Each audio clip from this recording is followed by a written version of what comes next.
Assalamualaikum warahmatullahi wabarakatuh. Kami dari kelompok 7 akan mempresentasikan chapter 12 yang berjudul First Order Logic, Unsociability and Model Theory.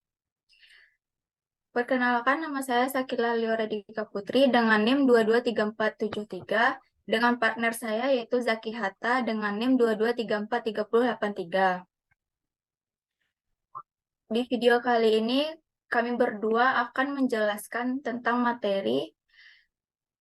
Yang pertama, ketidakjelasan logika orde pertama. Yang kedua, kasus logika orde pertama yang dapat diputuskan. Yang ketiga, model terbatas dan tak terbatas. Yang keempat, complete and incomplete theories. Yang kelima ada summary. Yang keenam ada future reading. Yang ketujuh ada exercise. Materi pertama akan dibawakan oleh Zaki Hatta. Dipersilakan kepada Zaki untuk membacakan atau menjelaskannya.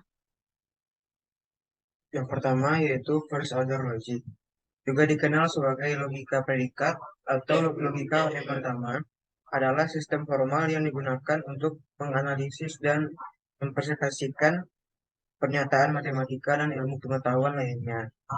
FOL memungkinkan untuk mempresentasikan kuantitas dan hubungan antara objek-objek di dunia nyata melalui penggunaan variabel, konstanta, fungsi, dan predikat. Selanjutnya yaitu dalam vol terdapat dua jenis elemen dasar, yaitu variabel dan konstanta. Variabel digunakan untuk mempresentasikan objek atau entitas yang tidak diketahui atau tidak spesifik. Sedangkan konstanta di sisi lain digunakan untuk mempresentasikan objek atau entitas yang spesifik atau diketahui. Selain variabel dan konstanta, FOL juga menggunakan fungsi dan predikat. Fungsi adalah hubungan yang menghasilkan sebuah nilai, sedangkan sedangkan predikat adalah hubungan yang menghasilkan sebuah nilai kebenaran, true or false. Dalam vol, predikat dan fungsi dapat memiliki argumen yang dapat berupa variabel atau konstanta. FOL juga memiliki aturan sintaksis dan semantik yang ketat untuk memastikan konsistensi dan kebenaran pernyataan. Aturan sintaksis FOL mengatur bagaimana konstanta, variabel, fungsi, dan predikat dapat digunakan untuk membentuk pernyataan yang benar. Aturan semantik FOL mengatur bagaimana nilai kebenaran suatu pernyataan dapat ditentukan berdasarkan nilai variabel dan konstanta yang digunakan. Secara keseluruhan, FOL memungkinkan kita untuk mempresentasikan pernyataan matematika dan ilmu pengetahuan lainnya secara formal dan terstruktur. Hal ini sangat penting dalam memungkinkan kita untuk memahami, menganalisis, dan menyimpulkan informasi dalam bidang matematika dan ilmu komputer. First order logic atau FOL atau logika predikat merupakan sebuah sistem logika formal yang penting dalam bidang matematika dan ilmu komputer. FOL memungkinkan kita untuk mempresentasikan pernyataan atau fakta secara formal dalam bentuk simbolik, yang memungkinkan untuk dilakukan penyelidikan lebih lanjut mengenai konsekuensi dari fakta tersebut. Dalam matematika, FOL digunakan untuk mempresentasikan pernyataan tentang objek matematika dan hubungan antara objek tersebut. Contohnya, jika kita ingin menyatakan bahwa untuk setiap bilangan untuk setiap bilangan positif terdapat bilangan bulat lain yang lebih besar. Kita dapat mempresentasikan pernyataan tersebut dalam bentuk simbolik dengan menggunakan FOL. Dalam ilmu komputer, FOL digunakan dalam berbagai bidang, termasuk pemrograman logika, teori database, dan kecerdasan buatan. Setelah pemrograman logika, FOL digunakan untuk mempresentasikan fakta dan aturan dalam bentuk logika formal, yang kemudian dapat digunakan untuk memecahkan masalah atau membuat keputusan otomatis. Selanjutnya yaitu pentingnya FOL dalam bidang matematika dan ilmu komputer. Dalam teori database, FOL digunakan untuk membuat pernyataan formal mengenai data. yang kemudian dapat dijawab oleh sistem basis data. Dalam kecerdasan buatan, FOL digunakan sebagai salah satu alat untuk mempresentasikan pengetahuan dan melakukan penalaran. Dalam menggunakan FOL, kita dapat membuat pernyataan yang jelas dan formal mengenai fakta, serta melakukan penyelidikan dan penalaran secara sistematis. Hal ini memungkinkan untuk menghindari kesalahan penafsiran dan membuat kesimpulan yang lebih akurat. Oleh karena itu, FOL sangat penting dalam bidang matematika dan ilmu komputer. Ketidakpastian dalam FOL.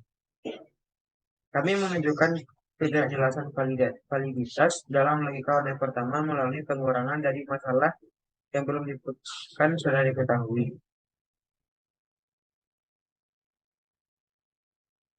Ketidakjelasan validitas dalam logika order pertama yang diperlihatkan melalui pengurangan dari masalah yang belum diputuskan, yaitu masalah penggantian mesin Turing saat dimulai pada pita kosong. Pernyataan bahwa tidak ada keputusan prosedur validitas yang dapat menggambarkan algoritma yang mengambil mesin Turing T dan menghasilkan rumus ST dalam logika order pertama, sehingga ST valid jika dan hanya jika T berhenti pada pita kosong, menunjukkan bahwa tidak ada cara untuk secara umum menunjukkan apakah sebuah pernyataan dalam logika order pertama adalah valid atau tidak. Dalam konteks ini, jika ada prosedur keputusan untuk validitas, maka dapat dibangun prosedur keputusan untuk masalah penghentian yang dapat menentukan apakah mesin Turing akan berhenti atau tidak.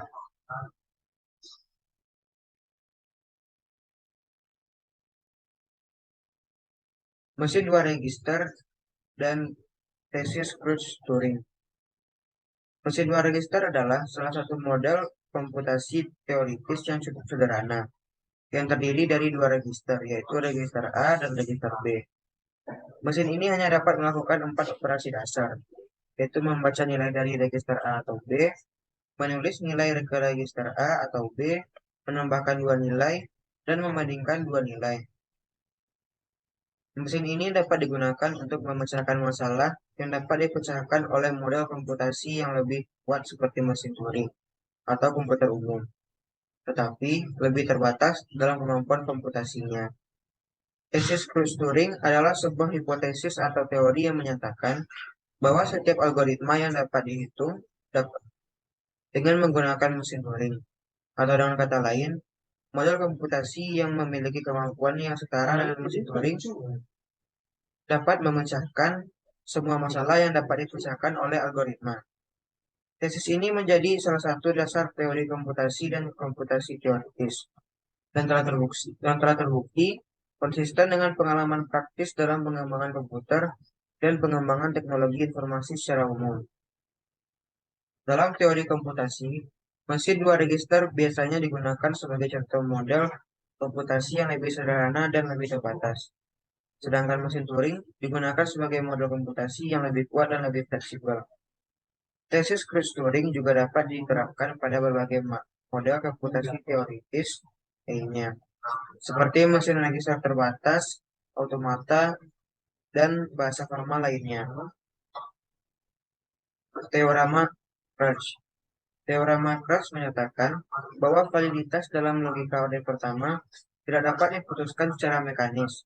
Teorema ini dipublikasikan oleh matematikawan dan logikawan Alonzo Crutch pada tahun 1936.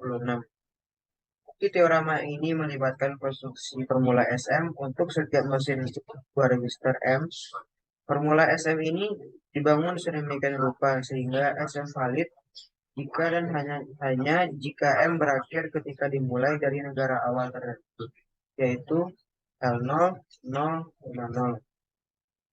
Konstruksi formula SM didasarkan pada presentasi Gödel dari angka alami sebagai formula dalam logika order pertama.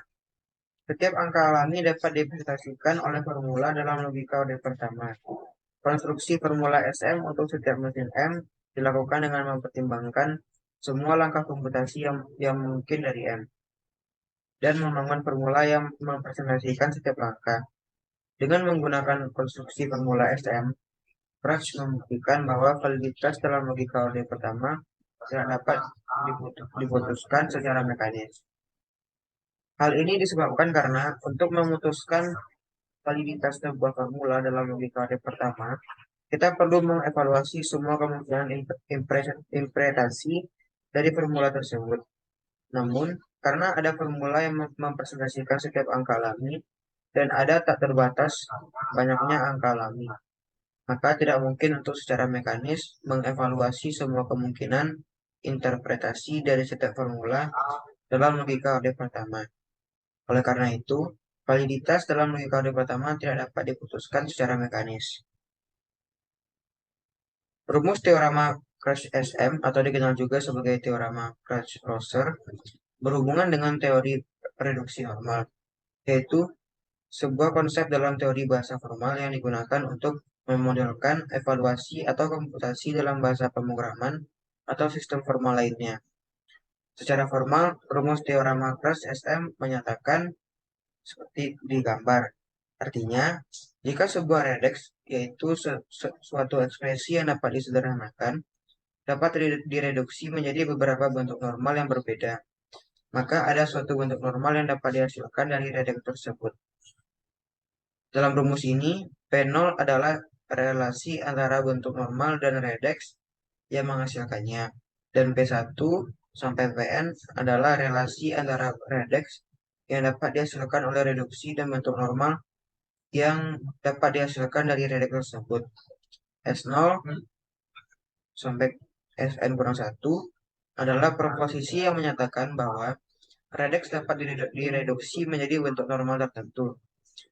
Dengan demikian, rumus ini menyatakan bahwa jika suatu redex dapat direduksi menjadi beberapa bentuk normal tersebut dapat dihasilkan dari redex tersebut. Rumus ini merupakan konsekuensi dari sifat deterministik dari reduksi normal dalam teori bahasa formal. Teorema Cauchy-Sm memiliki banyak aplikasi dalam teori bahasa formal dan komputasi, termasuk dalam teori tipe, analisa statis, dan verifikasi program. Teorema Cauchy tetap berlaku bahkan jika struktur rumus dibatasi seperti yang disebutkan. Teorema gereja menyatakan bahwa tidak ada algoritma yang dapat memecahkan setiap masalah kebenaran dalam teori bilangan. Dalam konteks bahasa formal, teorema Cauchy menyatakan bahwa tidak ada algoritma yang dapat menentukan kebenaran semua rumus dalam bahasa formal yang cukup ekspresif untuk menggambarkan teori bilangan. Pembatasan yang disebutkan dalam pernyataan ini tidak mempengaruhi kebenaran teorema gereja. Ini karena pembatasan tersebut masih memungkinkan untuk menggambarkan bahasa formal yang cukup ekspresif untuk menggambarkan teori bilangan, dan oleh karena itu, pembatasan tersebut masih memungkinkan untuk menggambarkan masalah yang tidak dapat dipecahkan dalam teori bilangan. Dalam pembuktian teorema Cauchy, struktur rumus yang dianggap adalah struktur formal Sm atau struktur clean yang memenuhi syarat-syarat yang disebutkan dalam pernyataan ini. Oleh karena itu, pembatasan tersebut sesuai dengan pembuktian teorema Cauchy dan tidak mempengaruhi kebenarannya.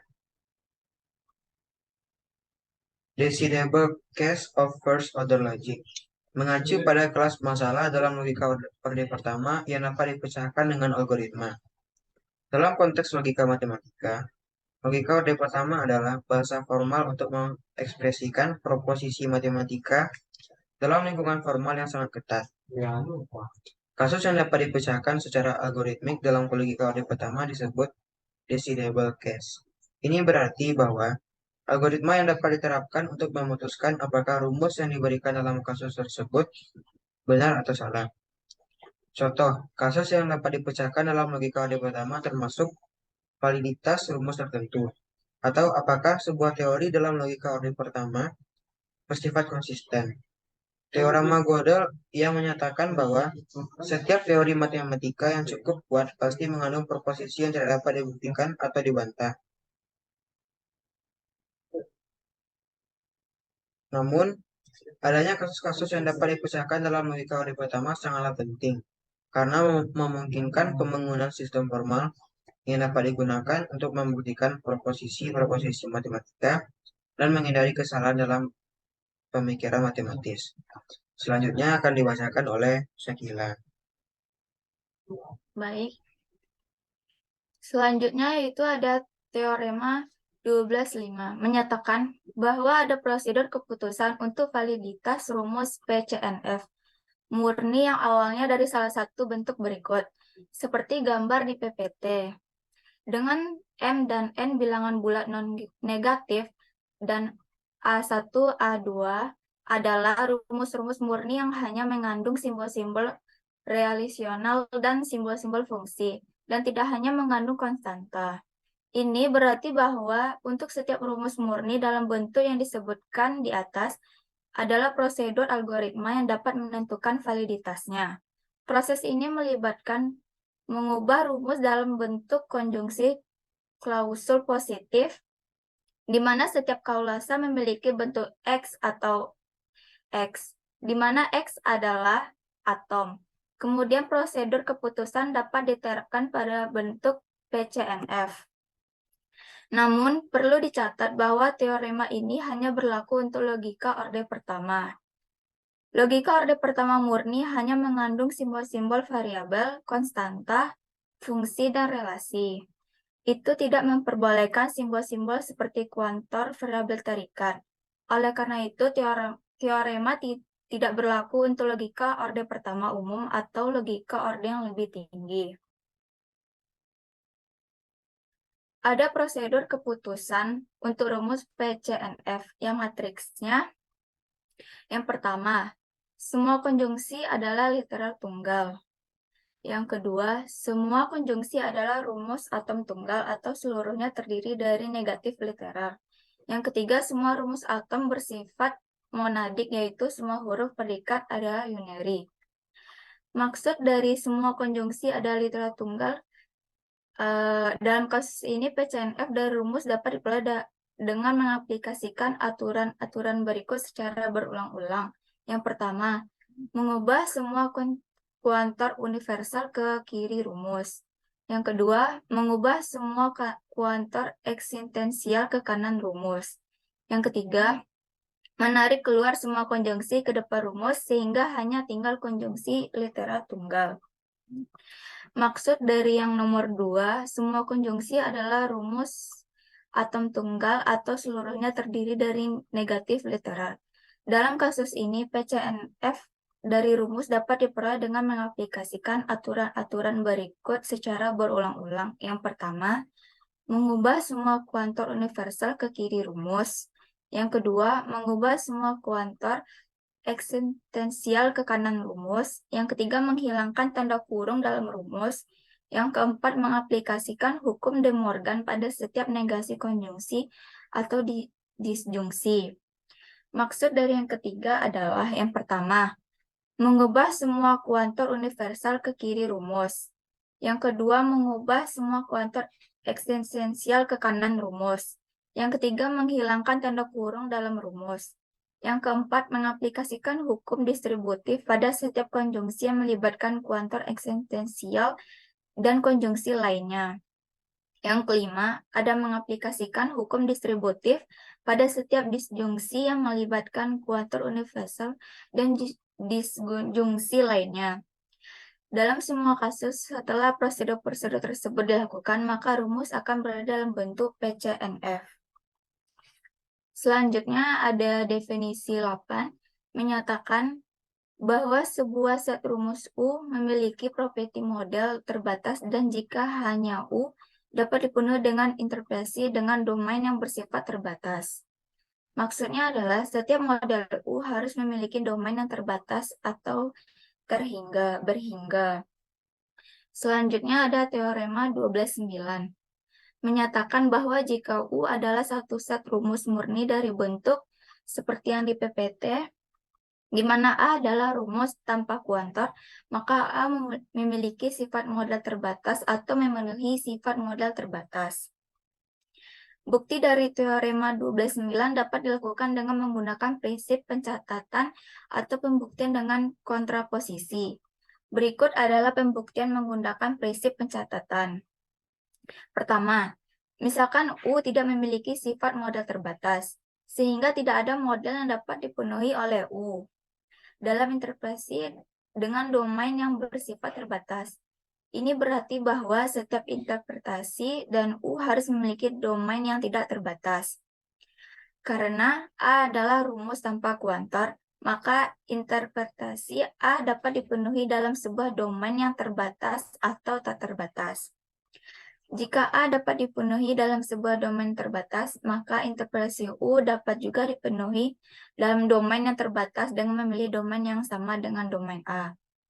Namun, jika A hanya dapat dipenuhi dalam sebuah domain yang terbatas, maka untuk setiap interpretasi dari U, setidaknya ada satu elemen dari domain yang harus dibedakan untuk setiap variabel bebas dalam U.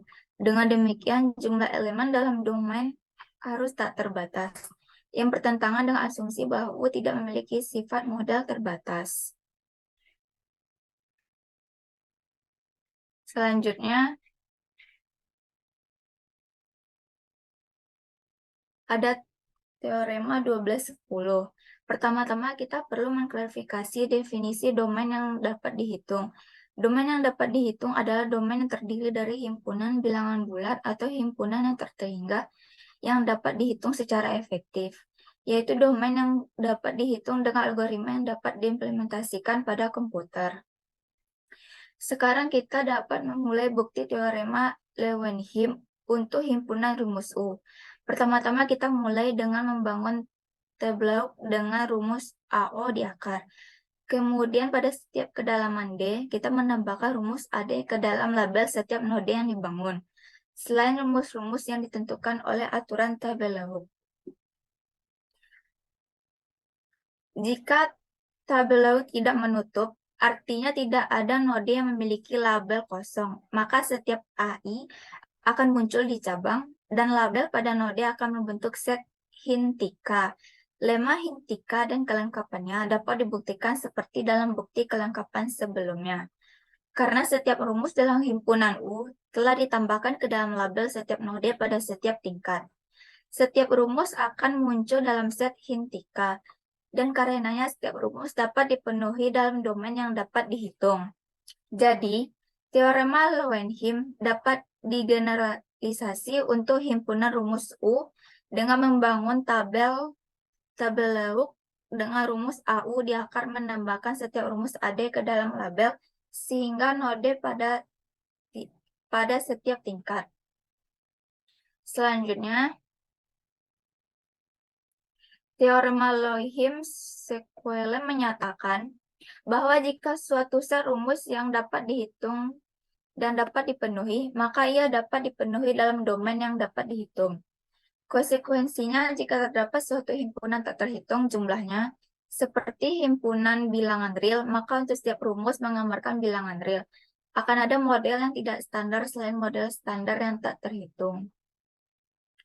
Dalam kesimpulannya, teorema Leeuwenhoek-Sequelin menggeneralisasikan teorema Leeuwenhoek dengan menyatakan bahwa jika suatu set rumus dapat dipenuhi, maka ia dapat dipenuhi dalam domain yang dapat dihitung.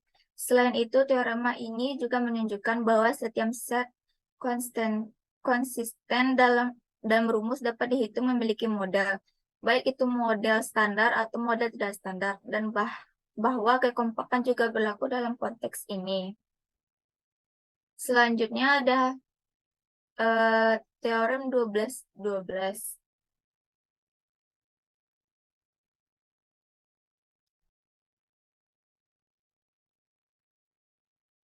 Dalam matematika, sebuah himpunan dikatakan kompak jika setiap open cover dari himpunan tersebut memiliki subcover yang terbatas. Teorema kekompakan ini menyatakan bahwa setiap set rumus yang dapat dihitung yang memiliki sifat himpunan terbatas atau dapat dipecah menjadi bagian-bagian terbatas pasti dapat dipenuhi. Lebih spesifiknya, teorema ini mengatakan bahwa jika setiap subset terbatas dari sebuah set rumus yang dapat dihitung dapat dipenuhi, maka seluruh set rumus tersebut juga dapat dipenuhi. Dalam kata lain, jika sebuah himpunan rumus memiliki sifat kekompakan, Maka setiap rumus dalam himpunan tersebut dapat dipenuhi jika hanya setiap subset terbatas dari rumus-rumus tersebut dapat dipenuhi.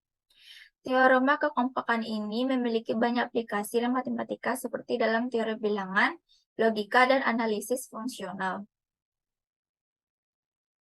Selanjutnya, ada definisi 12-13. Lanjut ke. Maksudnya adalah biarkan T dalam kurung U menjadi sebuah teori. T dalam kurung U dikatakan lengkap dan hanya jika untuk setiap formula tertutup A. AU atau U dikatakan tidak lengkap jika dan hanya tidak lengkap, yaitu jika terdapat formula tertutup A, AU, dan UA. Penting untuk tidak mengacaukan antara teori lengkap dengan kelengkapannya pada sistem deduktif. Yang terakhir terkait dengan konsep sintaksis bukti pada konsep sematik validitas. Sebuah formula tertutup dapat dibuktikan jika dan hanya jika itu valid. Kelengkapan sebuah teori memperhatikan formula apa saja merupakan konsekuensi logis dari sebuah set formula. Dalam salah satu hasil terbesar dari logika matematika, Kurt Gödel membuktikan bahwa teori bilangan tidak lengkap. Teori bilangan yang pertama kali dikembangkan oleh Giuseppe Peano adalah logika orde pertama dengan satu simbol konstanta 0. Satu simbol predikat biner sama dengan satu simbol fungsi uner S yang memiliki fungsi pengganda dan dua simbol fungsi biner plus dan tanda pagar, tanda bintang. Sebuah set aksiom untuk teori bilangan n terdiri dari 8 aksiom dan satu skema aksiom untuk induksi.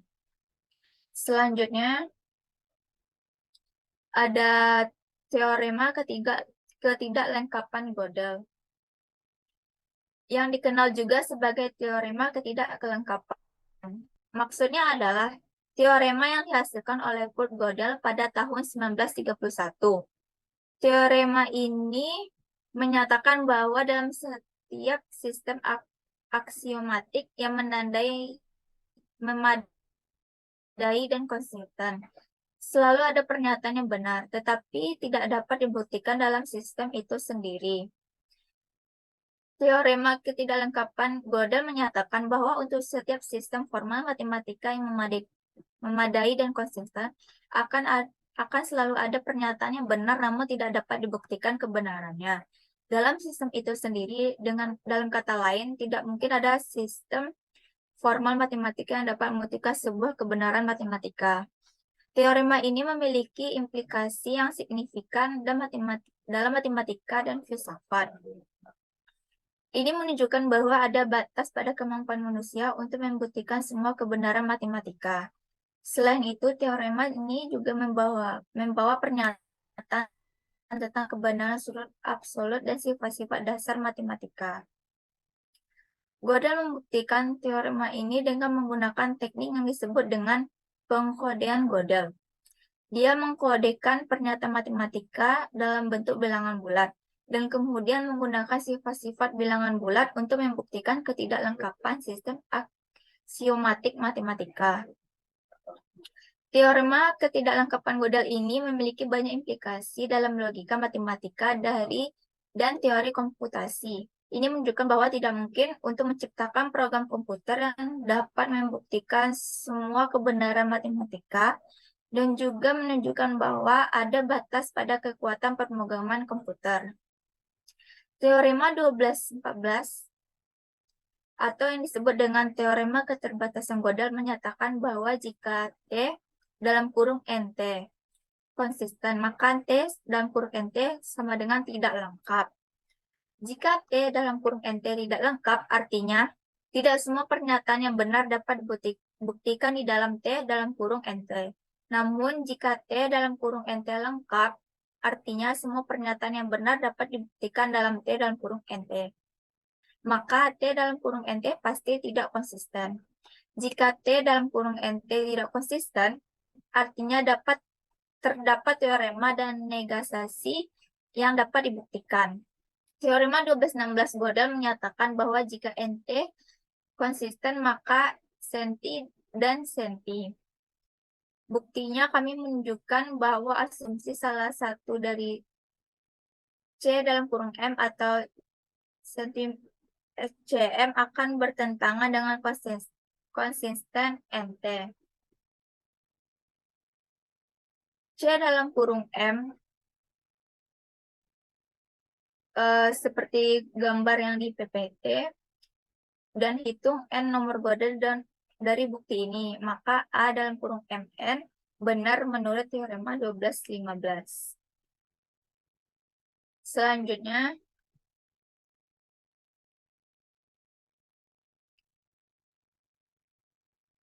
ada kemampuan untuk menentukan kebenaran logika orde pertama telah dikaji dengan teliti dan memungkinkan untuk membatasi kelas formula yang dapat ditentukan dengan tepat dari kelas yang tidak dapat ditentukan. Teorema Löwenheim-Smith-Poelem mengherankan karena menunjukkan bahwa struktur yang tak terhitung tidak dapat dikarakterisasi dalam logika orde pertama. Hasil ketidaklengkapan Gödel lebih mengherankan lagi karena menunjukkan bahwa ada formula matematika yang benar tetapi tidak dapat dibuktikan dalam teori itu sendiri. Selanjutnya,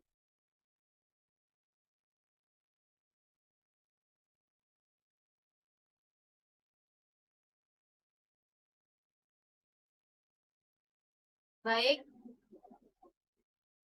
12.1 buktikan bahwa suatu rumus dapat dipenuhi jika dapat dipenuhi dalam model tak terhingga. Untuk membuktikan bahwa suatu formula dapat dipenuhi jika dan hanya jika dapat dipenuhi dalam sebuah model yang tak terhingga, kita perlu membuktikan dua hal. Yang pertama, jika suatu formula dapat dipenuhi, maka formula tersebut juga dapat dipenuhi dalam sebuah model yang tak terhingga. Yang kedua, jika suatu formula dapat dipenuhi dalam sebuah model yang tak terhingga, maka formula tersebut dapat dipenuhi. Untuk membuktikan kedua pernyataan tersebut, kita dapat mengikuti langkah-langkah berikut. Yang pertama, jika suatu formula dapat dipenuhi, maka formula tersebut juga dapat dipenuhi dalam sebuah model yang tak terhingga. Misalkan kita memiliki sebuah formula F yang dapat dipenuhi, ini berarti bahwa terdapat sebuah model M yang membuat F menjadi benar. Kita ingin menunjukkan bahwa terdapat sebuah model tak terhingga M yang juga membuat F menjadi benar. Untuk membuktikan hal ini, kita dapat membangun model M tanda kutip dari M sebagai berikut. Untuk setiap elemen dalam M, kita dapat membuat sebuah elemen baru dalam M tanda kutip yang berbeda dari semua elemen dalam M. Dengan cara ini, kita telah membuat sebuah model tak terhingga M yang berisi sebuah elemen dalam M tak terbatas jumlahnya. Karena M memenuhi F dan M tanda kutip berisi M, maka F juga harus benar dalam M tanda kutip. Dengan demikian, kita telah membuktikan pernyataan pertama, yaitu jika suatu formula dapat dipenuhi dalam sebuah model yang tak terhingga, maka formula tersebut dapat dipenuhi. Misalkan, sekarang kita memiliki formula F yang dapat dipenuhi dalam sebuah model tak terhingga M. Ini berarti bahwa terdapat sebuah interpretasi yang memenuhi F dalam M. Untuk membuktikan bahwa F juga dapat dipenuhi, kita dapat membangun sebuah model yang tak terhingga M tanda kutip yang sama dengan M. Dan karena M dapat memenuhi F, maka M tanda kutip juga dapat memenuhi F. Dengan demikian, kita telah membuktikan pertanyaan kedua. Karena kita telah membuktikan kedua pernyataan, maka kita dapat menyimpulkan bahwa suatu formula dapat dipenuhi jika dan hanya jika dapat dipenuhi dalam sebuah model yang tak terhingga. Selanjutnya 12.2, buktikan bahwa teorema Lowenhim-Sjögren 12.11 menggunakan konstruksi semantik sebelum untuk kumpulan rumus tak terhingga. Teorema Lowenhim-Sjögren menyatakan bahwa jika sebuah teori T memiliki model tak hingga, maka ia juga memiliki model tak hingga yang tidak lebih besar dari ukuran bahasa T. Untuk membuktikan teorema ini menggunakan konstruksi semantik untuk kumpulan rumus tak terhingga, kita dapat mengikuti langkah-langkah berikut. Mempertimbangkan teori T dalam bahasa yang telah ditentukan. Konstruksi semantik tableau untuk kumpulan rumus T. Jika terdapat cabang yang terbuka dan tidak terbatas pada setiap level, maka T tidak memiliki model tak hingga. Jika T memiliki model tak hingga, maka konstruksi model dapat dilakukan sebagai berikut. Yang pertama, pilih sebuah himpunan tak hingga D yang terdiri dari konstanta dan variabel dari bahasa T. Yang kedua, untuk setiap konstanta dan fungsi pada bahasa T, tentukan nilai dari setiap unsur D. Yang ketiga, untuk setiap relasi pada bahasa T, tentukan himpunan pasangan nilai D. Yang keempat, setiap model tak hingga dari T dapat dikonstruksi dengan memilih sebuah subhimpunan tak terhingga dari D sebagai domain, dan menetapkan nilai untuk setiap unsur bahasa T yang sesuai dengan langkah-langkah B dan C. Dengan menggunakan konstruksi semantik tabel ini, teorema Lowenhim-Sjögren dapat dibuktikan secara formal dan sistematis. Selanjutnya, 12.3, rumus murni tertutup A adalah incondensable. Jika setiap konjungsi yang tidak dapat dipenuhi dari instant metrik A berisi subkonjungsi yang tidak dapat dipenuhi yang terdiri dari N atau lebih sedikit instansi.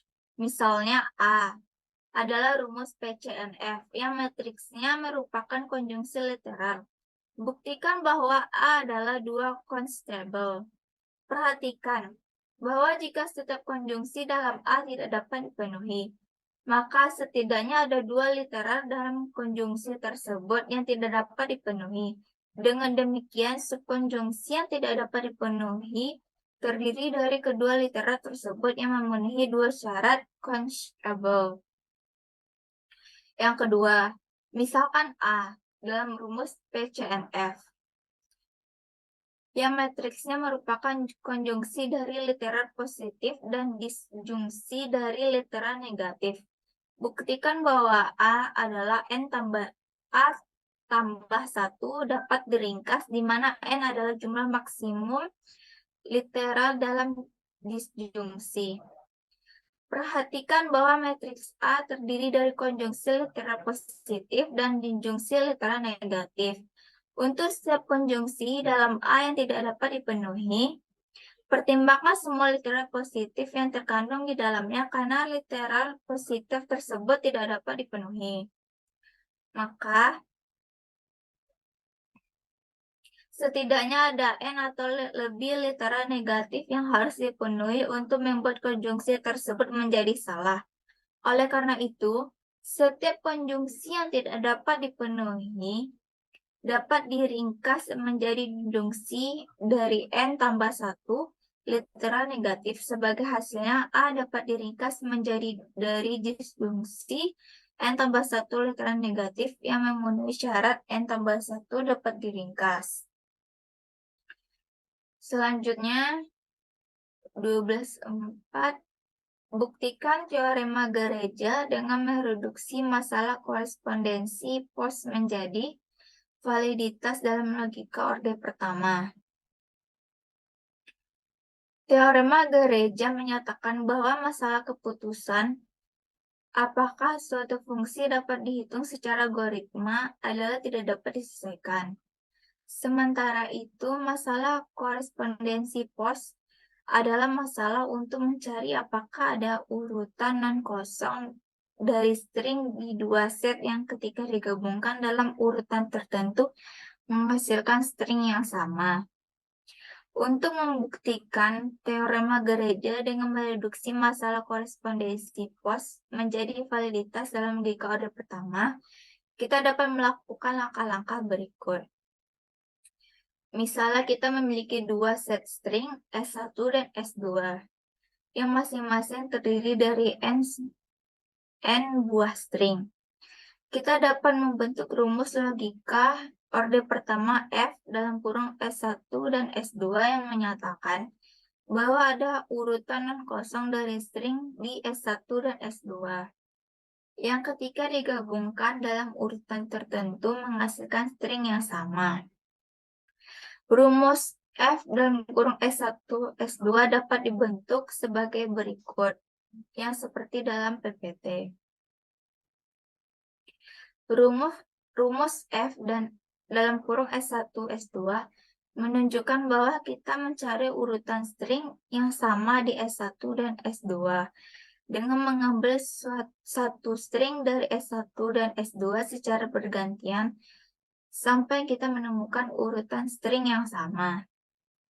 Jika kita dapat menyelesaikan masalah korespondensi pos untuk dua set S1 dan S2, maka kita dapat menentukan apakah F, S1 dan S2 valid atau tidak dengan menguji semua kemungkinan dari X1 dan X2. Sebaliknya, jika kita dapat menentukan apakah F dalam kurung S1, S2 valid atau tidak, maka kita dapat menyelesaikan masalah korespondensi pos untuk dua set S1 dan S2. Dengan demikian, kita dapat mereduksi masalah korespondensi pos menjadi validitas dalam logika orde pertama. Oleh karena itu, dengan teorema gereja, masalah keputusan apakah suatu fungsi dapat dihitung secara algoritma adalah tidak dapat diselesaikan.